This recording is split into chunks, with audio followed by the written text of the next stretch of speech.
शांति। कल बाबा ने कहा, रहम की लहर वैराग्य वृत्ति के द्वारा फैलाओ, बेहद के वैराग वृत्ति के द्वारा फैलाओ। ये कुछ बाबा के महावाक्य है, बाप दादा का इशारा। बेहद की वैराग्य वृत्ति धारण करो। कई सारी मुरलियों का संकलन है इसमें।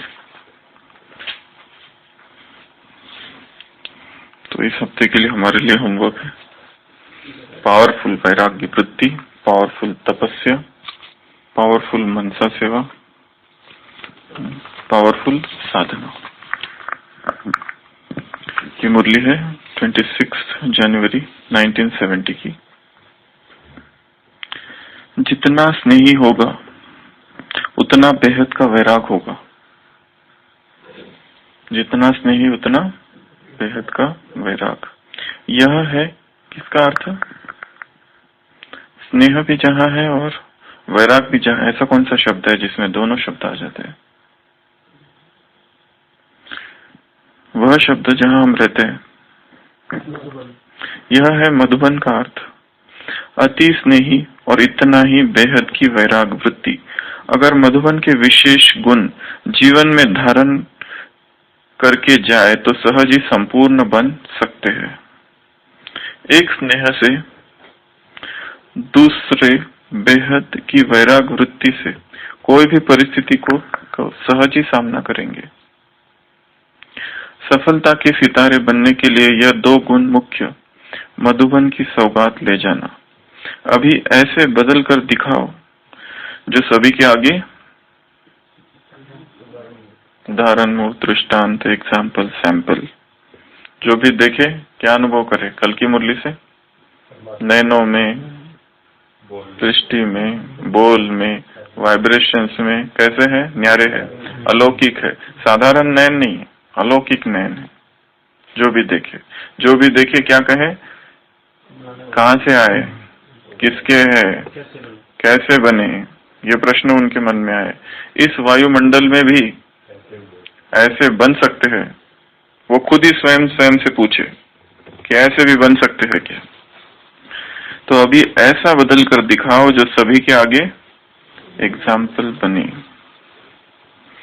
अब एक सेकंड भी नहीं गवाना, एक सेकंड भी नहीं गवाना।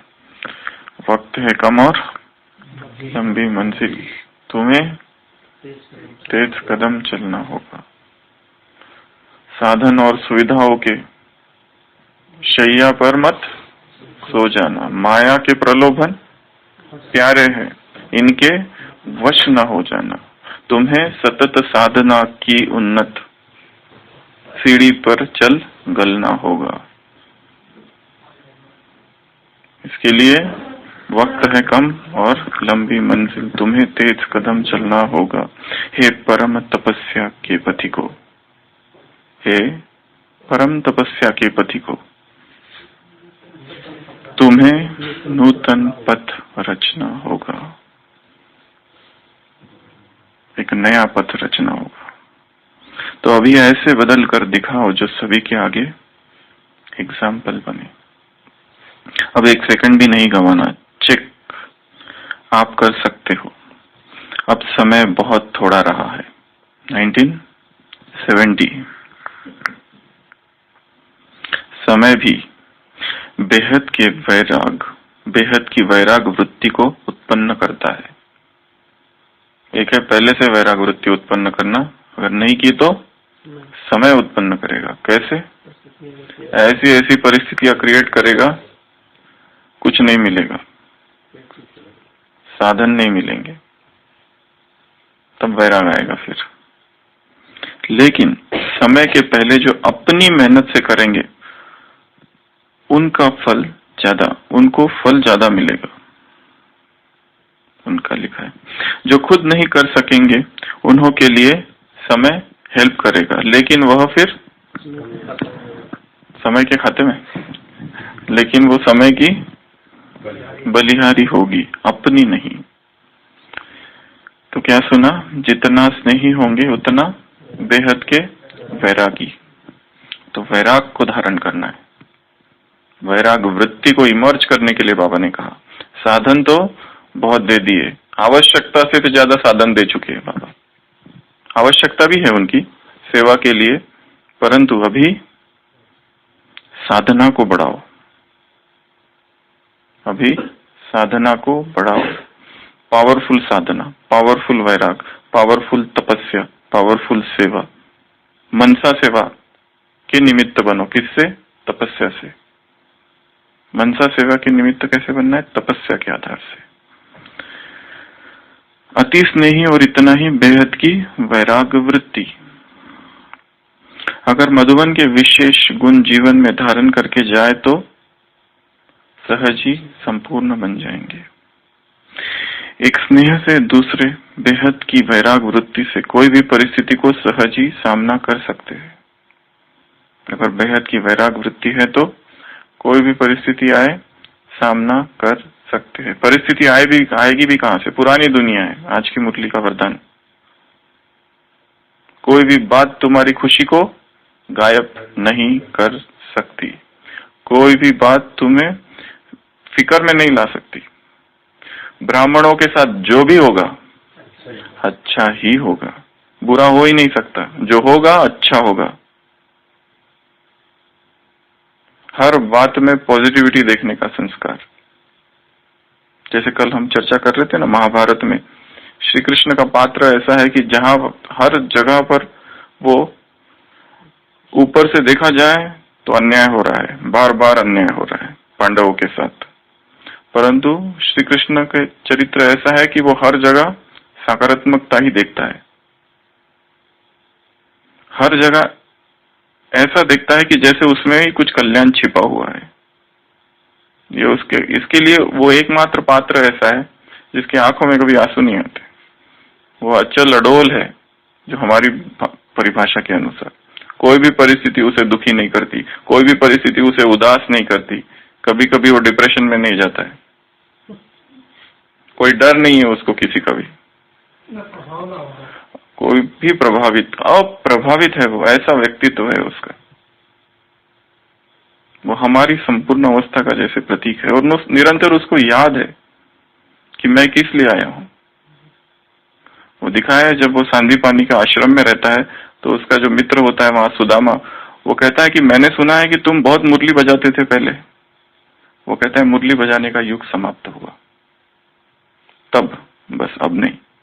वो तभी मेरा पार्ट था, उसको निरंतर याद है। वहां वो समाप्त हुआ, अभी ये पार्ट चालू हो गया है।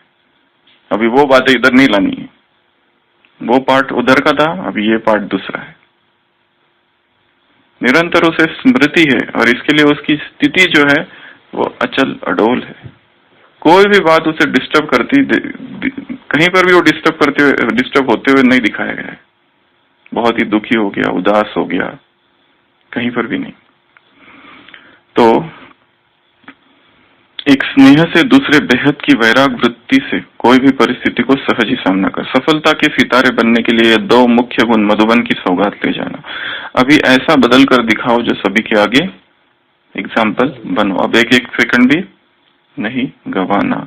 चेक आप कर सकते हो,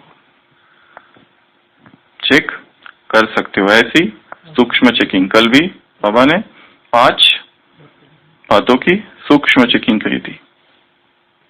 कौन सी थी पूर्णिमा बहन? कौन सी बातों की अंतर्मुखी होकर चेकिंग करनी है? 5 मुख्य बातें। अगर उन बातों की चेकिंग की तो छोटी बहन से बड़ी बहन के पास, बड़ी बहन से जोन इंचार्ज के पास, जोन इंचार्ज से मधुबन के पास, मधुबन में आने के बाद क्या हो जाएगा? फिर ताली बजेगी और बाप दादा इनाम प्राइज देंगे। ऐसी वो 5 बातें थी जिसकी बाबा ने कल कहा सूक्ष्म चेकिंग करो।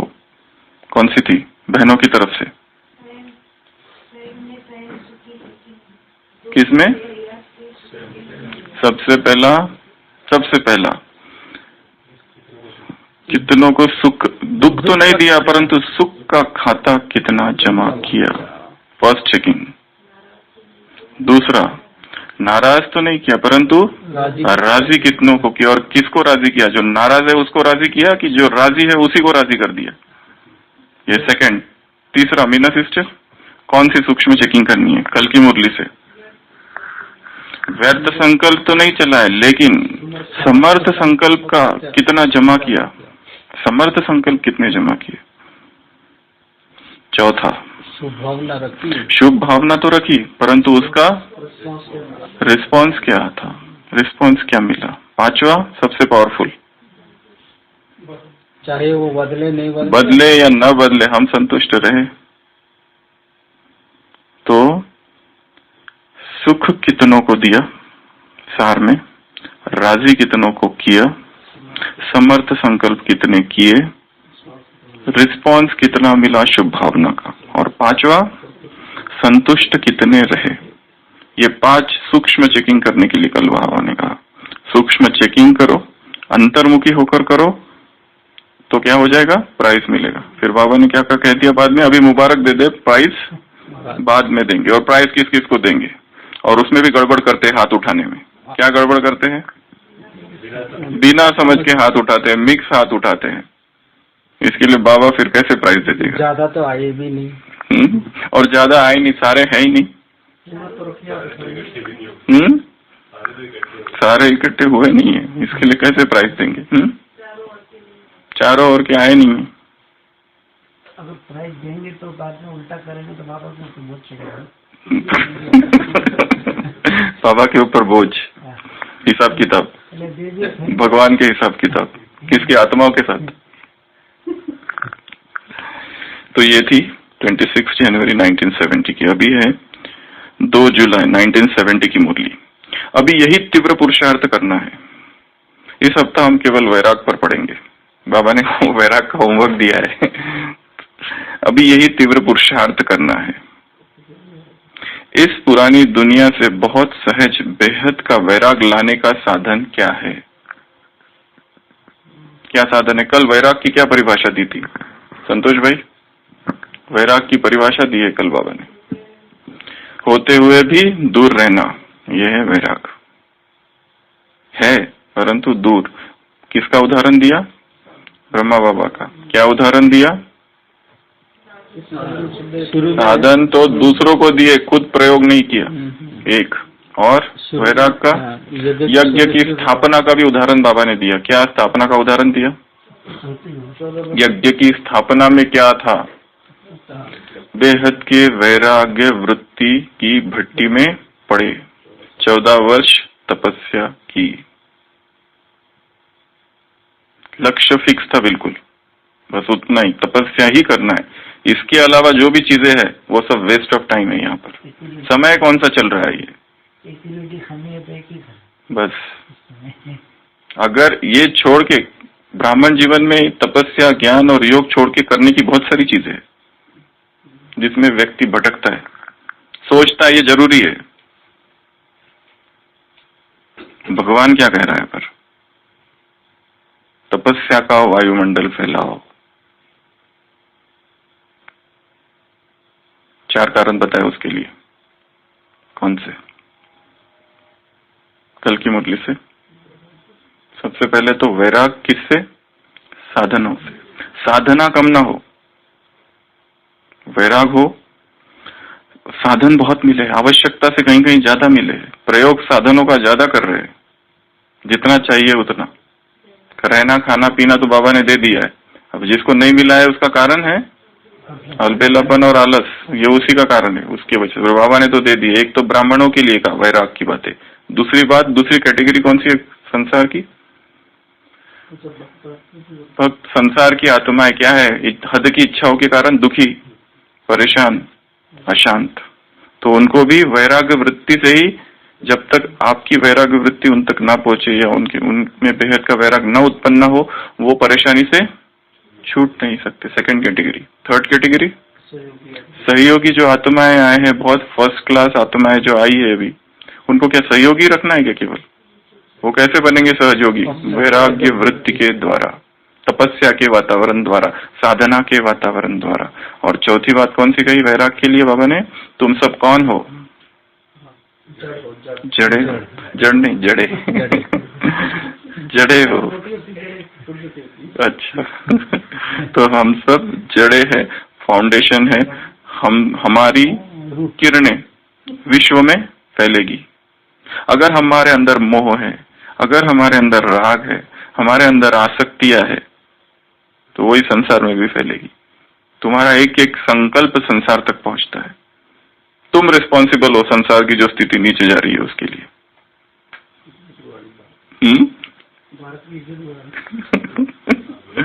इसके लिए स्वयं में वैराग्य वृत्ति को इमर्ज करना है।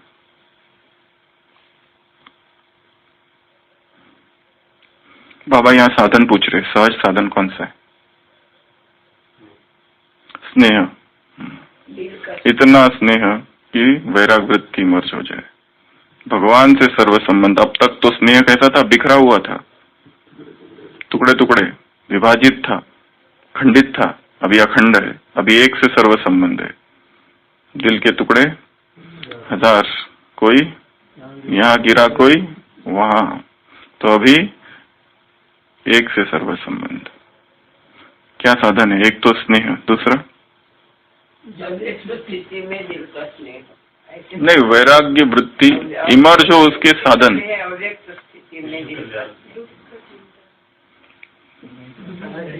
संसार के दुखों का चिंतन, बराबर, संसार के दुखों का चिंतन, संसार की गिरती हुई हालत का चिंतन, संसार के प्रति वैराग। ये संसार क्या है? विकारी संसार है। यहाँ पर कभी किसी की इच्छा आज तक पूर्ण हुई नहीं है। व्यक्ति भाग रहा है, दौड़ रहा है, परंतु कभी इच्छा पूर्ण नहीं होती है। इच्छाओं का कल कह रहे थे ना, उनकी स्वभाव ही असंतुष्टता। वासना का स्वभाव है अतृप्ति। कितना भी भोगो, अतृप्ति, कुछ भी करो, कभी ही तृप्त नहीं होती। उसका स्वभाव, उसकी फितरत में है अतृप्ति। तो ये स्वभाव है उनका। हद की इच्छाओं को ही कारण बताया कल बाबा ने। ये अशांति और दुख और परेशानी, बेचारे कहा उनको। तो संसार के दुखों का चिंतन, गृहस्थ जीवन में कितने दुख है उसका चिंतन। मेरा ये, मेरा वो, मेरी ये, मेरी वो, कोई किसी का नहीं है इधर। फिर भी जताते रहते मेरे है, मेरा पति, मेरी पत्नी, मेरे बच्चे। ना तो कोई पति किसी पत्नी का है, ना पत्नी किसी पति की है। कोई किसी का नहीं है, ना बच्चे माँ बाप के, ना माँ बाप बच्चों के। सब भ्रमित है सब कुछ। सारा भ्रम उत्पन्न हुआ है। स्वप्न व्रत है। एक मुरली में बाबा ने कहा था ये संसार क्या है? स्वप्न व्रत है। एक ही मुरली में अभी तक सुना है, इसके बाद कभी नहीं आया। ये संन्यास और वैराग भक्ति में बहुत आता है। यहाँ पर बाबा ने एक ही बार कहा है अब तक, ये संसार स्वप्न व्रत है। ये सब स्वप्न है। और जो है वो दिखाते हैं। जनक राजा जो होता है वो एक बार स्वप्न देखता है। स्वप्न में देखता है कि दूसरे राजा ने मुझ पर आक्रमण कर दिया, हमारे राज्य पर, और फिर वो हार गया। बीवी बच्चे सब मर गए। फिर वो भाग रहा है अपने राज्य से, सैनिक उसके पीछे, भागते भागते राज्य की सीमा से बाहर गया और फिर भटक रहा है यहाँ वहां, फटे कपड़े, कितने दिनों तक भूखा है, कुछ नहीं मिल रहा है उसको, यहाँ जा रहा है, वहां जा रहा है, और फिर एक गांव से दूसरे गांव, खाने को कुछ नहीं है। फिर देखा कि कहीं गांव में कहीं भोजन बट रहा है, भाग भाग के जाता है, भाग भाग के जाता है। वो जो भोजन बांटने वाला होता है, जब वो पहुंचता है बस दे चुका होता है किसी को, बस एक ही दाना बच जाता है। वो दाना लेने जाता है तो उधर से कौवा आता है, वो भी लेके चला जाता है, और वो धाड़ से उठता है और फिर अपने गुरु के पास जाता है, कहता है कि ये जो मैंने देखा वो सत्य था, और ये अभी जो देख रहा हूँ संसार, ये स्वप्न है। या वो स्वप्न था, ये सत्य है, या ये स्वप्न है और वो सत्य था। सत्य क्या है दोनों में से? ये जो संसार है ये सत्य है और वो स्वप्न था, कि वो सत्य था और ये संसार अभी जो देख रहा हूँ, वो कहते हैं ना वो सत्य है ना वो ये सत्य है। सत्य एक ही है। वो आत्मा का ज्ञान देता है, तुम ब्रह्म, वहां तो ब्रह्म की बात होती है, तुम आत्मा हो, देह नहीं हो, बस यही एक सत्य है। बाकी ये संसार सब कुछ स्वप्नप्रत है। यहाँ के संबंध, कौन किसका क्या, इस जन्म में है, इसके पहले क्या थे। अभी किसी से बहुत मोह है किसी व्यक्ति से, वो भी कब तक रहेगा? मोह कभी भी आत्मा को शांत और तृप्त नहीं कर सकता। वो दुखी बना देता है, उसको परेशान कर देता है, हलचल रहती है हमेशा, अंदर ही अंदर घुटते घुटते मरता है व्यक्ति, स्लो पॉइजन की तरह। क्या साधन होगा? तो ये बात थी दूसरी की संसार के दुखों का चिंतन, जन्म मृत्यु जरा व्याधि दुख दोषानुदर्शनम। गीता में लिखा है कि इन चीजों का चिंतन करना है। जन्म का, जन्म में भी कितना दुख है, माँ को भी दुख है तो बच्चे को भी दुख है, जन्म में दुख, मृत्यु में कितना दुख है, जन्म मृत्यु जरा, जरा अर्थात बुढ़ापा, बुढ़ापा में कितना दुख है। बुढ़ापा ही एक बीमारी है। जैसे पेशेंट को जाके देख लो, बूढ़े पेशेंट्स को हॉस्पिटल में कहीं पर भी कुछ कर नहीं सकते, कुछ डिपेंडेंट लाइफ है। और व्याधि, बीमारी आने के बाद कहाँ है वो सौंदर्य, कहाँ है? कुछ नहीं बचता है, जर्जर हो जाता है शरीर। Beauty is but skin deep, English में कहते हैं। जो सौंदर्य है बस ये स्किन तक ही है, इसके नीचे कुछ नहीं है, चमड़ी तक ही बस। चमड़ी को निकाल दो, देखो अंदर क्या है। जन्म मृत्यु जरा व्याधि दुख दोषानुदर्शनम, संसार के इन चीजों का, दुखों का साक्षी होकर दर्शन करना, देखना। जैसी परिस्थिति है अपने आप को ही देखो तो पता चल जाएगा। जिस चीजों में हमको बहुत सुख मिला था, कुछ समय के बाद उसी ने सबसे ज्यादा दुख दिया। जिस व्यक्ति को हम समझ रहे थे ये हमारा सबसे प्रिय है, वही हमको सबसे ज्यादा दुख देगा।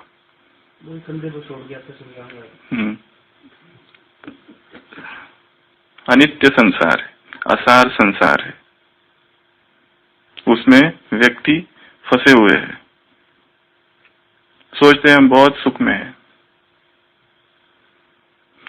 दूसरा कारण ये था, दूसरा साधन। तीसरा, एक तो स्नेह बताया, वैराग विमर्श करने के लिए। दूसरा, संसार के दुखों का निरंतर चिंतन, समय की स्मृति। कौन सा समय चल रहा है, क्या करने का समय चल रहा है? भटकने का समय चल रहा है, भोजन और खान पान में डूबने का समय चल रहा है, या तपस्या करने का समय चल रहा है, स्थिति बनाने का समय चल रहा है? अभी समय गया तो फिर नहीं आएगा हाथ में। लंबे समय का पुरुषार्थ, बार बार बाबा ने कहा, लंबे समय का पुरुषार्थ अचानक एवरेडी। कितनी मूल्य है इसके ऊपर? समय ये कौन सा चल रहा है? पिछली बार, पिछले ये संडे की छोड़कर पिछले संडे की मुरली, अशरीरीपन की विधि, क्या बोला था शिव बाबा ने? शिव बाबा ने क्या प्रश्न पूछा था? अशरीरी आत्मा को अशरीरी बनने में मेहनत क्यों? तो ब्रह्मा बाबा ने क्या उत्तर दिया था? 84 जन्मों का चोला बदला है। पर शिव बाबा ने उसको रिजेक्ट कर दिया था इस उत्तर को। क्या कहा था? माना समय कौन सा चल रहा है, एक्सेप्टेबल नहीं था शिव बाबा को ये उत्तर।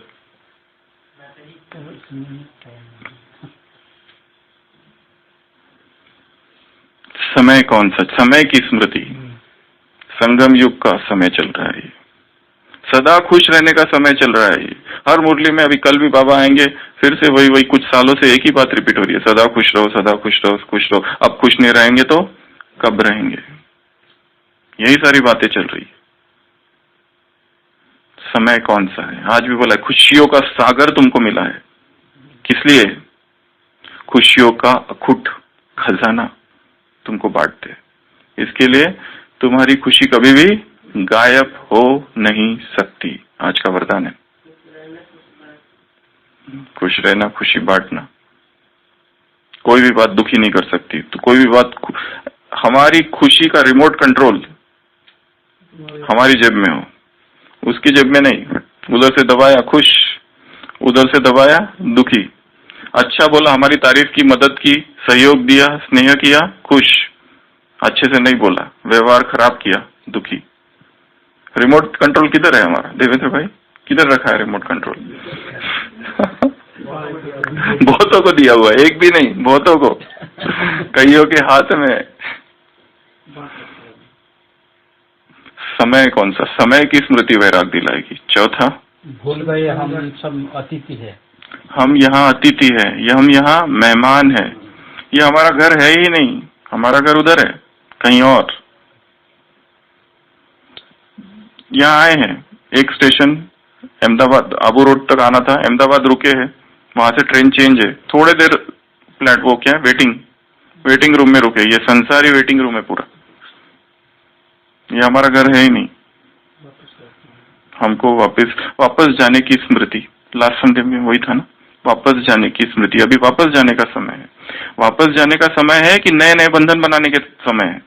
कल बोला था, मुक्त की परिभाषा क्या दी थी कमलेश भाई कल की मुरली में? 18 बंधन सबने तब निकाले थे। मुक्त अर्थात बाबा ने क्या कहा था? स्वप्न में भी बंधन की रूपरेखा न हो, ये है मुक्त। अभी फ्रेश बॉन्डेजेस क्रिएट करना है, फ्रेश रिलेशनशिप्स तैयार करना है, फेसबुक, व्हाट्सएप और ट्विटर उनके द्वारा, कि अपने आप को समेटना है। अभी नए नए दोस्त ढूंढना है, क्या करना है? समय कौन सा है? नए दोस्त बनाने का समय है। ये तो मुक्ति का समय चल रहा है, स्वयं को मुक्त करना है, बंधनों से मुक्त करना है। ये जंजाल है जिसमें आत्मा फंसी हुई है, ऐसी फंसी हुई कि निकलने का नाम नहीं उसमें से। तो क्या कहा हमने? मेहमान है और जाना है। 5वां, शमशान, अपनी मृत्यु को देखना, बार बार शमशान घाट जाना, थोड़ा बीच बीच में जाते रहना। नहीं, जाना चाहिए, जो भी इधर शरीर छोड़ता है जाना ही चाहिए। देखने के लिए आग, शरीर को जलते हुए देखना है, लपटों में देखते रहना उसको, तो वैरागी मर्ज होगा। संसार की अनित्यता का बोध होगा, संसार असार है उसका बोध होगा, ये देह केवल एक मिट्टी है इसका बोध होगा, ये देह का जो सौंदर्य है वो भ्रम है। कवियों ने, उपन्यासकारों ने, फिल्मों ने उसको ऐसा दर्शाया है जैसे ये बहुत ही अच्छा है, इससे अप्रतिम और कोई दूसरी वस्तु नहीं है। इसके लिए सन्यासियों का एक ग्रुप हमेशा अपने साथ वो कंकाल रखते हैं। कंकाल पता है ना? स्केलेटन। ये है, तो एक और रख लेना।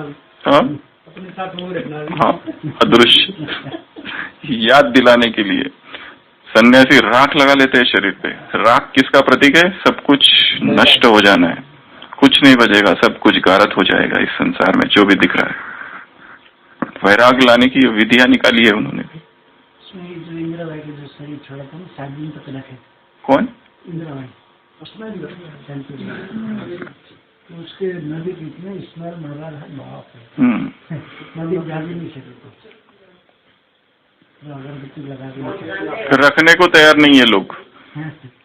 कहाँ गया वो मोह? उस देह से जिसको मोह होगा, कहाँ है वो? कहाँ है वो सौंदर्य? कितना अच्छा लगता होगा किसी को, अब कहाँ है? दुर्गंध है उसमें, रक्त, हड्डी, मांस, मल और मूत्र से भरा ये देह है। बाहर से बहुत अच्छा रख रखा हो, इतना अच्छा कवर लगा के रखा है, स्क्रीन सेवर, अंदर कुछ और ही है, ऊपर कुछ और है। वो बताया था ना, एक व्यक्ति जाता है, 2 रहते मार्ग, एक इधर एक इधर नर्क का एरो रहता है, इधर स्वर्ग का। तो वो स्वर्ग का एरो देखता है, उसमें एक कंप्यूटर भी लगा रहता है कि स्वर्ग में क्या क्या है, अप्सराएं है, नदियां है, झरने हैं, और नर्क में एकदम यातना वाला दिखाते हैं। तो वो कहता है मैं तो इधर ही जाऊंगा। जाता है तो देखता है यहाँ तो किसी को उबाल रहे हैं पानी में, तेल में, किसी को मार रहे हैं, बहुत सारी यातनाएं सहन कर। वो बोलते वो क्या था? वो कहते वो स्क्रीन सेवर था, अंदर ये है। इसके लिए तो और क्या है? वैराग वृत्ति धारण करने का साधन देह संपूर्ण सत्य नहीं है, इस देह में ही सारे संसार फंसा हुआ है, देह को ही सब कुछ मानता है। सबसे पहला वैराग्य तो देह का ही वैराग है। सुखों का भोग करने की अभिप्सा इसमें इतनी भरी पड़ी है क्योंकि जन्म जन्म से आत्मा ने भोगा है। अचानक उसको वैराग नहीं आने वाला है, उससे केवल सहज सहज सहज योग, सहज राजयोग बोलने से नहीं होने वाला है कुछ। वैराग्य भी सहज राजयोग स्क्रीन सेवर है, अंदर हठयोग। अंदर में जबरदस्त साधना और तपस्या की आवश्यकता है, बिना उसके नहीं होने वाला है। इतना भोगा है आत्मा ने, कैसे उसके संस्कार जाएंगे? वासनाएं कूट कूट कर भरी हुई है। केवल ज्ञान में आ गए और सुन लिया काम महाशत्रु है, आदि मध्य अंत दुख देता है। काम महाशत्रु है, आदि मध्य अंत दुख देता है। सुना, इतना सुना, इतना सुना, इतना सुना है कि अब प्रभाव होना बंद हो गया है। आत्मा समझ के बाप को याद करो, विश्व की बादशाही तुम्हें मिलने वाली है। ये सहज राज होगा। बाप तुमको पढ़ाते हैं, तुमको नशा रहना चाहिए, बाप पढ़ाते हैं। नशा चढ़ता ही नहीं है, क्या करे? दुनिया खत्म होने वाली है, फिर भी असर होना बंद हो गया है। एक ही बात बार बार सुनी जाती है तो असर कम हो जाता है थोड़ा। सुन रहे हैं। और भी कोई साधन है जो बाबा ने बोला वो अब तक नहीं निकला है? वो हो गया वैराग। वैराग कैसे आए? अपनी मृत्यु को देखना हो गया। घर जाने की स्मृति, नई दुनिया की स्मृति। फिर भी बाबा का नहीं आया अभी तक, परंतु नई दुनिया की स्मृति। यहाँ की जो प्राप्तियां यहाँ से हुई है, बाप से उनकी स्मृति, खजानों की स्मृति, प्राप्तियों की स्मृति, भाग्य की स्मृति, तो सहज ही संसार से राग रगे जो है वो कटती जाएगी। सजाओ की स्मृति, हाँ उस दिन था ना, चार्ट रखो, उससे डर रहेगा थोड़ा। तो सजाओ की स्मृति, क्या क्या सजा मिलने वाली है। आपने एक कहानी भी सुनाई थी एक बार, वो किसकी थी वो मुझे याद नहीं, पर वो खाता नहीं है कुछ तो बकरे का भाव वाली। हाँ, तो उसको डर रहता है फिर हमेशा। थोड़ा डर भी रहना चाहिए, डर आवश्यक है। मर्यादाओं की स्मृति, अभी यही तीव्र पुरुषार्थ करना है। इस पुरानी दुनिया से बहुत सहज बेहद का वैराग लाने का साधन क्या है? कोई ने बताया, कईयों ने बताया होगा। जिन्होंने जो बात सुनाई बहुत सहज समझ सुनाई ना। अगर सहज ही है तो बेहद के वैरागी तो सहज बन गए। अगर अपने से ही न लगाया तो दूसरों से कैसे लगाएंगे? बेहद का वैराग कहते हैं। जो वैरागी होते हैं वह कहाँ निवास करते हैं? बहुत सरल युक्ति बताते हैं कि बेहद के वैरागी बनना है तो सदैव अपने को, सदैव अपने को क्या वानप्रस्थी समझो। सदैव अपने को वानप्रस्थी समझो, राजयोगी समझो, राजऋषि समझो, वनवाह में है ये समझो। ऊंचे कपड़े, ऊंची फैशन तुमको करना नहीं, तुम वनवाह में हो।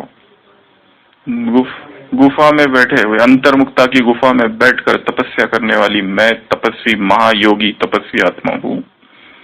और एकांतवासी समझो। एकांत अर्थात जीते जी मौत की अवस्था में रहना। एकांत की परिभाषा उस दिन बाबा ने दी थी, एकांत में चले जाओ, एक के याद में शरीर का अंत हो जाओ, ये है एकांत। और क्या समझो? मेहमान समझो, एक तो हमने बोल दिया था। और उपराम समझो, उपराम स्थिति है जो प्राप्त की जाती है, समझना। और अवतार समझो, अवतार को हमेशा स्मृति रहती है। जैसे कृष्ण का बताया ना, वो पार्ट पूरा हुआ, अभी उसको पता है अभी मेरा दूसरा पार्ट चालू हो रहा है। उधर की कोई बात इधर नहीं। बीती सो बीत गई, सो बात गई। मधुबन कभी छाती ठोक ठोक के रोता नहीं है कि फूल झड़ गए। मदिरा वाले कभी रोता नहीं है, मधुघट मधु प्याले टूट गए उसके लिए। रोज मारा उसके लिए कौन रहे?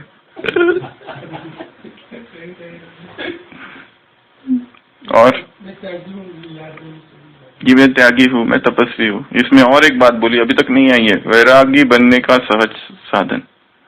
ज्ञान चिता पर बैठ जाओ, ज्ञान अग्नि प्रज्वलित करो, ज्ञान कुंड में बैठ जाओ।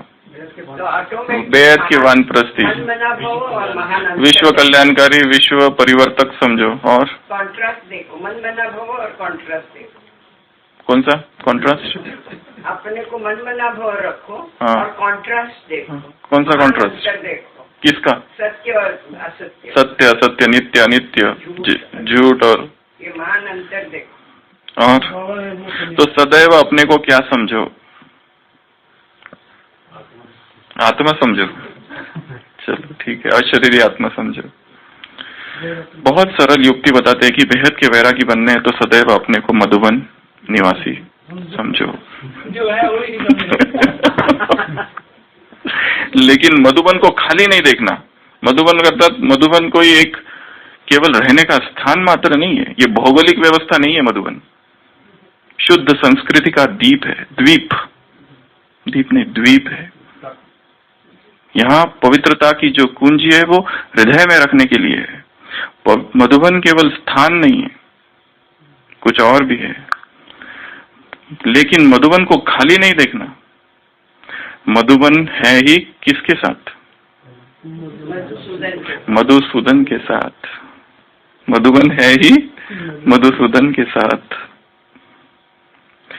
तो मधुबन याद आने से क्या क्या याद आ जाएगा?